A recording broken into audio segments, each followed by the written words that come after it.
వెనకటికి ఒక విద్యావతుడైన బ్రాహ్మణుడుండేవాడు. ఆయన దగ్గర ఒక శిష్యుడుండేవాడు. ఈ శిష్యుడు చాలా చురుకైనవాడు. గురువు దగ్గర సకల విద్యలు నేర్చుకోవటమే కాక గురువుగారు తరచు తీర్థయాత్రలకు వెళ్ళినప్పుడు వారి కుటుంబాన్ని కనిపెట్టుకుని ఉండేవాడు. ఇట్లా ఉండగా గురువుగారి భార్య గర్భిణిగా ఉండి ప్రసవం అవుతున్నది. ఇరుగు పొరుగు అమ్మలక్కలు పొరుడు పోస్తున్నారు. శిష్యుడు పురిటిగది బయట కూర్చున్నాడు. ఇంతలో అక్కడికి బ్రహ్మదేవుడు వచ్చి పురిటిగదిలోకి వెళ్ళబోయినాడు. ఎవరికీ కనిపించని బ్రహ్మను శిష్యుడు చూడగలిగాడు, కాని గుర్తించలేదు. ఎవరు నువ్వు? లోపలికి వెళ్ళటానికి వీల్లేదు. లోపల మా గురువుగారి భార్య ప్రసవిస్తోంది అన్నాడు శిష్యుడు. అందుకనే నేను లోపలికి వెళుతున్నాను. భూమి మీద పడకముందే నేను నొసట వ్రాత వ్రాయాలి. నేను ఏమని వ్రాస్తావు? చెబితేగాని లోపలికి పోనివ్వను. నువ్వు బ్రహ్మవైతే నాకెక్కువ లేదు అన్నాడు శిష్యుడు. నాకు నీతో మాట్లాడే వ్యవధి లేదు. అదీకాక నా వ్రాత ఎవరికీ ముందుగా తెలియకూడదు అన్నాడు బ్రహ్మ. అయితే నువ్వు లోపలికి వెళ్ళటానికి వీల్లేదు అన్నాడు శిష్యుడు మొండిగా. ఏమి వ్రాస్తానో నీకు చెప్పగలను గాని నువ్వు మళ్ళీ ఎవరికైనా చెబితే తల పగిలి చస్తావు అని బ్రహ్మ శిష్యుణ్ణి భయపెట్టాడు. నాకడంతా తెలీదు.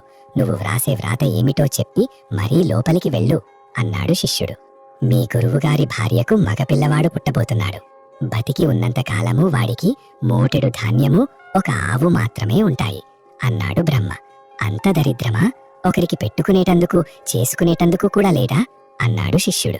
చేసుకున్న వారికి చేసుకున్నంత నేనేం చెయ్యను అన్నాడు బ్రహ్మ. పోని ఆవైనా తీయకుండాగా ఉంటాయా అన్నాడు శిష్యుడు. తీయకుండా ఉంటాయి అంటూ బ్రహ్మ పురిటిగదిలోకి వెళ్ళాడు. మరి కాసేటికి పురిటిగదిలో నుంచి పుట్టిన పిల్లవాడి ఏడుపు వినిపించింది. కొన్ని సంవత్సరాలు గడిచాయి. గురువుగారి భార్య మళ్లీ కనడానికి సిద్ధంగా ఉంది. గురువుగారు ఎప్పటిలాగే తీర్థయాత్రలు చేస్తున్నాడు. శిష్యుడు మటుకు యథాప్రకారం పురిటిగది బయట కాపలా ఉన్నాడు. మళ్లీ బ్రహ్మదేవుడు వచ్చాడు. శిష్యుణ్ణి చూశాడు.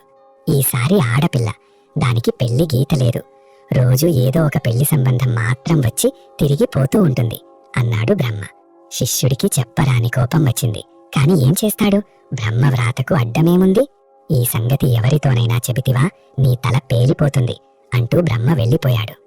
అది జరిగిన కొద్ది కాలానికే శిష్యుడు గురువుగారి వద్ద చదువు పూర్తి చేసి స్వగ్రామానికి వెళ్లి పెళ్లి చేసుకుని ఒక ఇంటివాడైనాడు. కొద్ది సంవత్సరాలు గడిచాయి. శిష్యుడికి ఎప్పుడూ తన గురువుగారి పిల్లలకు బ్రహ్మ వ్రాసిన వ్రాతే జ్ఞాపకం వస్తూ ఉండేది. దానికి ఏదైనా ప్రతిక్రియ లేదా అని ఆలోచిస్తూ ఉండేవాడు. కాని బ్రహ్మ వ్రాతకు తిరుగు చేయటమెట్లా? ఆ వ్రాత ప్రకారం జరిగితే పాపం ఆ ఇద్దరు పిల్లలు నిష్కారణంగా చెడిపోతారే అని శిష్యుడు ఎప్పుడూ విచారిస్తూ ఉండేవాడు.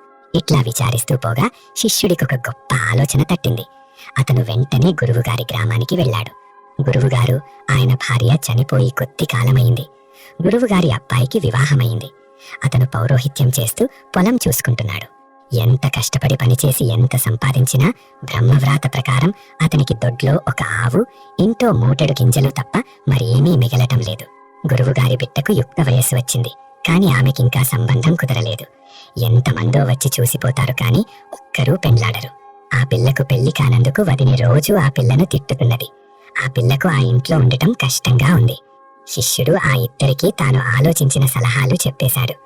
గురువుగారి కొడుకుతో ఈ విధంగా చెప్పాడు. నువ్వు డబ్బుకేమీ విచారించకు. నీ దారిద్ర్యం చూసి భయపడకు. నీ దగ్గర ఉన్న గింజలు పెట్టి సరిపోయినంత మందికి సంతర్పణ చేసేయి. సాయంకాలం అయ్యేసరికి ఇంట్లో ఒక్క గింజ మిగల్చకు. దొడ్లో ఆవును కూడా ఉంచకు. ఎవరికైనా విక్రయించు. అమ్ముడు పోకపోతే దానం చేసేయి. నీకేమీ నష్టం ఉండదు. దానికి గురువు కొడుకు భయపడి, అసలే నాది బీద సంసారం, ఇట్లా చేస్తే నేను నా భార్య మాడి చచ్చిపోమా అన్నాడు. నా మాట నమ్మి నేను చెప్పినట్టు చెయ్యి. చాతనైతే రోజు నేను చెప్పినట్టే చెయ్యి. నీకేమీ నష్టం కలగకుండా నేను చూస్తాను. కావలిస్తే నేను ఇంట్లో కొంతకాలం ఉండి నా మాట రుజువు చేస్తాను అన్నాడు శిష్యుడు. శిష్యుడి మాట నమ్మి ఆ రోజుకు కావలసిన గింజలు మాత్రం ఉంచుకుని మిగతావి వండించి గురువు కొడుకు నలుగురిని పిలిచి భోజనాలు పెట్టాడు. ఎన్నడూ పిల్లికి పీచం వేసే స్థితి లేనివాడు సంతర్పణ చేస్తున్నాడంటే అందరికీ ఆశ్చర్యంగానే ఉంది. ఆ రోజు సాయంకాలం ఆవును బజారు పట్టుకెళ్లి గురువుగారి అబ్బాయి దాన్ని అమ్మేసి ఆ డబ్బుతో తక్కువ భార్యకు కావలసిన వస్తువులన్నీ కొనుక్కున్నాడు. మర్నాడు పొద్దుటికల్లా గురువుగారి కొడుక్కి కబురు వచ్చింది. ఆ ఊళ్ళో ఒక పెద్ద భాగ్యవంతుడు చచ్చిపోయాడు. ఆయనకు చిన్నకర్మ చేయాలి. గురువుగారి కొడుకు వెళ్ళాడు. ఆయనకు ఒక మూట బియ్యము, ఒక గోతాము దొరికింది. ఆ సాయంత్రం అతను బియ్యం పంచిపెట్టి ఆవును అమ్మివేశాడు. మర్నాటి ఉదయానికి ఒక ముసలమ్మ చచ్చిపోయింది. వాళ్లు కూడా గురువుగారి అబ్బాయికి ఒక మూటెడు బియ్యము, గోదానము ఇచ్చారు. ఇలా చావులతో కొన్నాళ్లు గడిచింది. అప్పుడంతా ఒక రోజున ఎవరూ చావలు. కానీ ధ్యానమయ్యే వరకు దొడ్లో ఒక ఆవు కట్టేసింది. ఇంటూ ఒక బియ్యం మూట. గురువు గారి అబ్బాయికి ఆనాటి నుంచి ఇల్లు కదలకుండానే బియ్యపు ముట్ట ఆవు దొరుకుతున్నాయి. శిష్యుడు గురువు కొడుకు సలహా ఇచ్చినట్టుగానే గురువు కూతురుకు కూడా సలహా ఇచ్చాడు. నీకు పెళ్లి కాలేదని దిగులు పడకు, నేను చెప్పినట్టుగా చెయ్యి, నీకు లక్షణమైన మొగుడు దొరుకు. ఇక్కడి నుంచి ముందు చూడవచ్చేవారు చేతులతో వర్తించారు. చీరు రవికి ఉట్టానము, కంటి, మంకులము, పసుపు కుంకుమ తెస్తేనే కనపడతాను. దీనివల్లే అమ్మాయికి మరీ దిగులు వేసింది. నన్ను ఊరకని కూడా చేసుకొని వారు ఖర్చు పెట్టి చూడడానికి అని అడిగింది. వస్తాడు, నన్ను 4 రోజులు ఇలా చెయ్యి అన్నాడు శిష్యుడు. మర్నాడు ఆ అమ్మాయి చూడడానికి ఒక సంబంధం వచ్చింది. ఆ అమ్మాయి ఒక చీర రవికి వడ్డానము, నాగరము, పసుపు కుంకుమ తెస్తేనే కబురు చేసింది.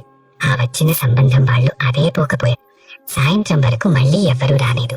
సాయంత్రం ఒక పెద్ద మనిషి ఆ పిల్ల కోరిన వస్తువులన్నీ తీసుకుని వచ్చాడు. అవి ఆ పిల్లకు ఇచ్చి ఆమెను చూసి వెళ్ళాడు. ఇలా రోజు ఆ పెద్ద మనిషే వచ్చి చీరలు నగలు ఇచ్చి పిల్లను చూసి పోతున్నాడు. గురువుగారి అమ్మాయి కూడా ఇక పెళ్లి కాలేదని దిగులు పడలేదు. ఆ పిల్ల వదినే రోజు దొరికే నగలు నాణాలతో హ్యాపీగా ఉంది. శిష్యుడు ఒక నెల రోజులున్నాడు. అతని సలహా ప్రకారం చేయటం వల్ల తన గురువుగారి పిల్లలిద్దరి సమస్యలు పరిష్కారమై వాళ్ళ ఇద్దరు జీవితాలు ఒక ఒట్టున పడ్డాయి. వాళ్ళిద్దరి దగ్గర సెలవు పుచ్చుకుని శిష్యుడు బయలుదేరి తన స్వగ్రామానికి ప్రయాణమైనాడు. శిష్యుడికి దారిలో ఒక పెద్ద మనిషి ఎదురైనాడు. ఒక భుజాన పెద్ద బియ్యం మూట, రెండో చేతిలో నగల మూట పట్టుకున్నాడు. ఒక ఆవును పలుపుకు కెట్టి తెస్తున్నాడు. ఆ వచ్చేది బ్రహ్మదేవుడేనని శిష్యుడు గ్రహించి, నమస్కారం స్వామి అని పలకరించాడు. నీ మూలంగా నాకెన్ని పాటలు వచ్చాయో చూడు అన్నాడు బ్రహ్మ. సన్నేం చేయమంటారు స్వామి, వాళ్ల కర్మ వాళ్లది అన్నాడు శిష్యుడు నవ్వుతూ. ఇది వాళ్ల కర్మ కాదోయ్, నా కర్మ. నాకొక్క పని చేసుకోవటానికి తీరిక చిక్కటం లేదు అన్నాడు బ్రహ్మదేవుడు. అలా అయితే ఆ వ్రాత కొంచెం చెరిపివేయకూడదు అన్నాడు శిష్యుడు. చెరపటం ఎలాగా, కానీ కొంచెం దిద్ది నా కర్మ వదిలించుకుంటాను అంటూ బ్రహ్మదేవుడు వెళ్ళిపోయాడు. ఆనాటి నుంచి గురువుగారి అబ్బాయి పట్టినదెల్లా బంగారమైంది. గురువుగారి అమ్మాయికి మంచి మొగుడు దొరికాడు. కథలోని నీతి: విధి రాసిన రాతను మార్చలేమని అందరూ అంటారు. కానీ సద్బుద్ధి, పట్టుదల మరియు తెలివితేటలు ఉంటే మనిషి తన కష్టాలను అధిగమించవచ్చు. అలాగే గురుదక్షిణగా తన గురువుగారి కుటుంబాన్ని ఆదుకోవటంలో శిష్యుడి నిస్వార్థ గుణం ఇక్కడ కనిపిస్తుంది.